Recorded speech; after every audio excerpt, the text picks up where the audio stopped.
A few drivers will have different voices in their head next year. And John Hunter Nemechek or Corey Heim, who should be in the Legacy Motor Club number 42 for 2025? Welcome into the Breaking Balls channel. It's Bob here. We've got a news-packed video today, so if you're new here, hit that subscribe button. I'll keep you in the loop for all things NASCAR and racing. My thoughts yesterday were posted on the Irwindale Speedway closing. Go check that out if you haven't. But I'm focusing on the 2025 NASCAR season in today's video. It was announced today the Wood Brothers has appointed Miles Stanley as the crew chief of the 21 car for 2025 as Josh Berry joins the team, taking over for Harrison Burton.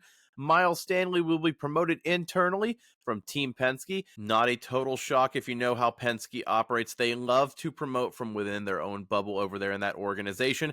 And the Wood Brothers has been no secret. It is basically a fourth satellite car now for the Penske organization as they add Josh Berry as the driver of that 21 car. Miles Stanley will be promoted. He was the performance engineer manager since 2022 at Team Penske. He does have some experience crew chiefing in the Cup Series as well, though he was the interim crew chief for Jonathan Hassler and Ryan Blaney when Hassler was on paternity leave for a few races, as well as was the crew chief for the number 33 entry in Austin Cindric for 2021 when they had an open entry for Team Penske. So it will be interesting to see how Miles Stanley adapts as a full-time crew chief with Josh Berry. Josh Berry, of course, coming from the Stewart Haas Racing number 4 and Rodney Childers, one of the best crew chiefs in the game there. So it'll be interesting to see how Berry adapts with Stanley moving forward in 2025. More crew chiefing 2025 news was announced today as 2311 announced that longtime crew chief Booty Barker, who was the leader of that 23 team with Bubba Wallace, will not return to that role in 2025.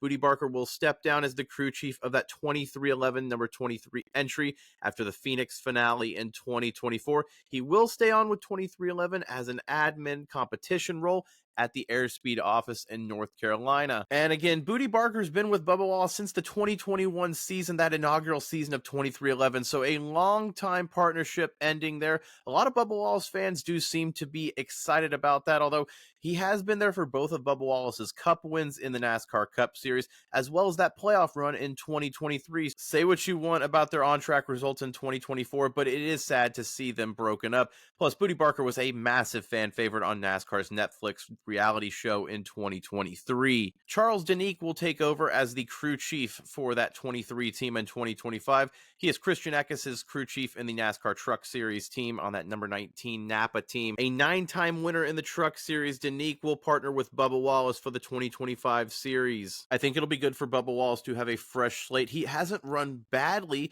but when you look at Tyler Reddick, his teammate who's in the championship 4, you just got to wonder, what does Bubba Wallace need to compete for a championship or at least just a round of 8 or round of 12 playoff berth consistently like his teammate? Denny Hamlin has been adamant that 2311 is a 4 to 5 year process to build a championship team, and the clock is starting to tick now for the 23 team. Can they show results with Bubba Wallace and a new crew chief in 2025?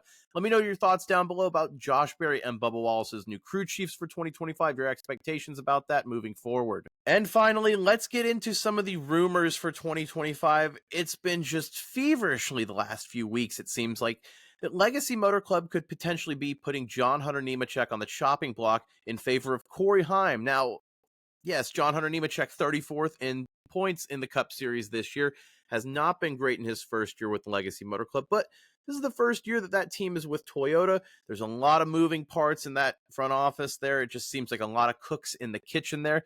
It seems like there's been a lot of turnover even mid-season there this year. A lot of people have been clamoring for Corey Heim to be in that 42 car next year. I understand it. He's the reserve sim driver for 2311 and Legacy Motor Club. He's had some experience when Eric Jones was out a few weeks after his Talladega injury in the spring. Also, Heim is the favorite to win the Truck Series championship this year, nearly won it last year. And it's not like that Joe Gibbs pipeline's ever going to be open with the turmoil between him and Ty Gibbs.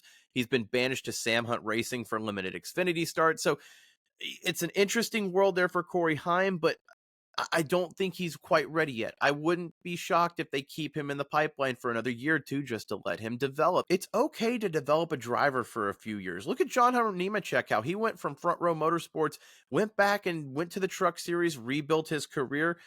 Yes, I know that this year with Legacy Motor Club has not been good. Like I said, 34th in points, but even last year, 7 Xfinity wins in the Joe Gibbs Xfinity pipeline. John Hunter Nemechek is talented. And Eric Jones hasn't run well in that Legacy Motor Club car either. I'm not saying the results are acceptable by any means, but what is the alternative? You throw Corey Heim into the deep end, sink or swim? Maybe it works, but otherwise you just ruined a developmental chance for a great young driver. Sometimes you have to be patient, and sometimes it's going to be ugly before it gets better. If you're Legacy Motor Club, you're not getting any development support from Joe Gibbs Racing. It's all you on your own with Toyota figuring it out. So you're going to have to take the lumps. And Eric Jones, John Hunter Nemechek is not a horrible driver pairing. They have to keep their car clean. And of course, if that's not the case next year, you can look at the alternative for Corey Heim. But to be able to throw Corey Heim into the deep end in 2025, I don't really see what's the point for Legacy Motor Club. You need to be able to get data and feedback. You need a veteran driver in there, and John Hunter Nemechek can provide that. I don't know that Corey Heim can provide that right now. He's a young driver still figuring out on his own.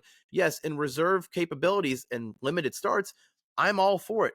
But to throw him in there in that 42 car when it's already a sinking, I think it's just going to derail him even further if you try that. So that's just my opinion. I'm curious your thoughts down below, what you think of that 42 car next year. Should it be John Hunter Nemechek, Corey Heim? Does it matter?